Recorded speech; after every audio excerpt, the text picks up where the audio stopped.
Hello મિત્રો, તો કેમ છો બધાય? મજામાં હશો? તો મારા યુટ્યુબ ચેનલમાં બધાનું સ્વાગત છે.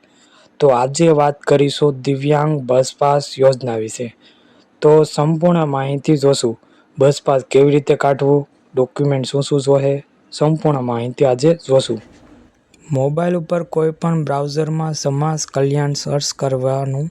કર્યા બાદ વેબસાઇટ આવશે, તેમાં ક્લિક કરવાનું.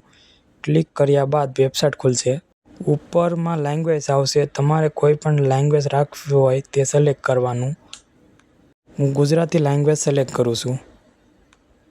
ત્યારબાદ ઉપર યુઝર આઈડી, પાસપોર્ટ અને કેપ્ચા દાખલ કર્યા બાદ પછી નીચે સબમિટ ઉપર ક્લિક કરવાનું.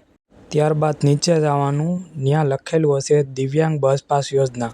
ક્લિક કર્યા બાદ તમારી રીતે જોઈ લેજો આમાં કઈ કઈ દિવ્યાંગને આ યોજનાનો લાભ મળશે, કઈ કઈ દિવ્યાંગ આમાં ઉમેરેલી છે, કેટલા દિવ્યાંગને કેટલી ટકાવારી પ્રમાણે કેટલી છૂટછાટ મળેલી છે.